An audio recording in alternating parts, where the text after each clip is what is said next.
نحمده ونصلی علی رسول الکریم اما بعد۔ ایک صاحب نے پوچھا ہے کہ دیوبندی حضرات عید میلاد النبی کے جلوس میں شریک کیوں نہیں ہوتے یا خود کیوں نہیں مناتے؟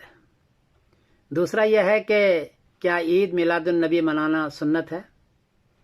جواباً عرض ہے کہ دیوبندی حضرات کا یہ قاعدہ ہے کہ وہ افراط بھی نہیں کرتے، تفریط بھی نہیں کرتے، زیادہ بھی نہیں اور کم بھی نہیں، کیونکہ حدیث میں خود نبی کریم فرمایا، سمعت النبی صلی اللہ علیہ وسلم یقول لا تطرونی کما اطرت النصارى ابن مریم، بخاری شریف نمبر ہے 3445۔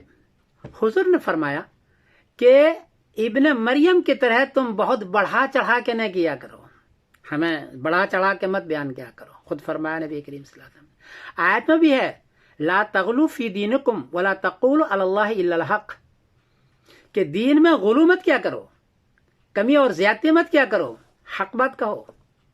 چونکہ یہ آیت اور یہ حدیث موجود ہے، اس لیے دیوبندی حضرات وہ کام نہیں کرتے جو صحابہ نے نہیں کیا ہو، تابعین نے نہیں کیا ہو، حدیث میں نہ ہو، آیت میں نہ ہو۔ چونکہ صحابہ نے نہ جلوس نکالا ہے، نہ عید میلاد النبی کی ہے، اس لیے دیوبندی حضرات نہیں کرتے، بلکہ اس کو بدعت قرار دیتے ہیں، سختی سے منع فرماتے ہیں۔ دوسری بات یہ ہے کہ جن حضرات نے اس کا استدلال کیا ہے کہ فرعون کو غرق کیا تو بنی اسرائیل نے روزے رکھے، وہاں ہے عیدن لہو، اس سے استدلال کیا تو ہم بھی روزہ رکھے ہیں۔ بھائی صاحب فرق ہے، ایک ہے چپکے سے روزہ رکھنا اور ایک ہے سڑک میں جلوس نکالنا اور بلاک کرنا اور سب کو دکھلانا، فرق ہے۔ چپکے سے روزہ رکھا انہوں نے، آپ بھی روزہ رکھیں اگر آپ کو زیادہ شوق ہے تو، روڈ بلاک تو نہ کریں آپ، ریا نمود تو نہ کریں آپ۔ دوسری بات ہے کہ حضور نے خود نہیں حکم دیا نا، کیسے آپ کریں گے؟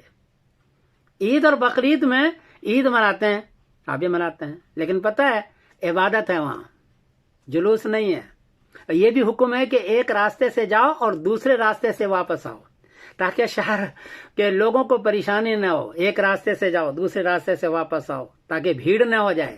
آپ تو روڈ پر بھیڑ کر رہے ہیں۔ دوسری بات ہے، دیکھو ہمارا شریعت کیا ہے، اس لیے دیوبندیوں کے یہاں کسی کا دن منانا، موت یا حیات کا دن بنانا، یہ دیوبندیوں کے یہاں نہیں ہے، وہ منع کرتے ہیں کہ نہیں ہے، حضور نے نہیں فرمایا۔ منع اس لیے کرتے ہیں کہ حضور نے فرمایا، صحابہ نے فرمایا، تابعین نے نہیں کہا، اس لیے منع کرتے ہیں۔ اور چوتھی بات یہ ہے کہ یہ مشابہ ہے ہندو کے میلے کے، ہندو کے رسم و رواج کے۔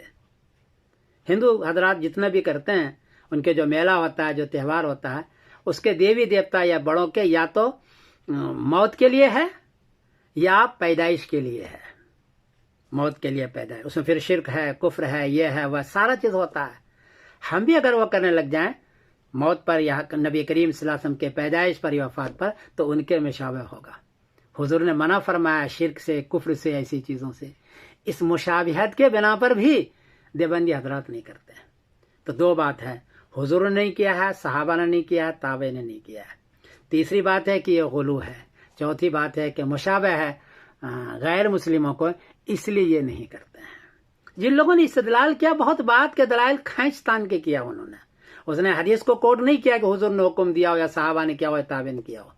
اس لیے دیوبندی حضرات اس سے احتیاط کرتے ہیں، ان کا مسلک افراط اور تفریط سے پاک ہے، نہ زیادہ نہ کم۔ عقیدے میں بھی اس نے ایسے ہی کیا، نہ افراط نہ تفریط۔ مسائل میں بھی تقریباً ایسا کیا، افراط تفریط دونوں نہیں ہے۔ یہ ہے طر امتیاز دیوبندیوں کا، اس حضرات سے وہ نہیں کرتے ہیں۔ کوئی غلطی ہوئی تو معاف کرنا، میں سمیر الدین قاسمی بول رہا ہوں مانچسٹر انگلینڈ سے۔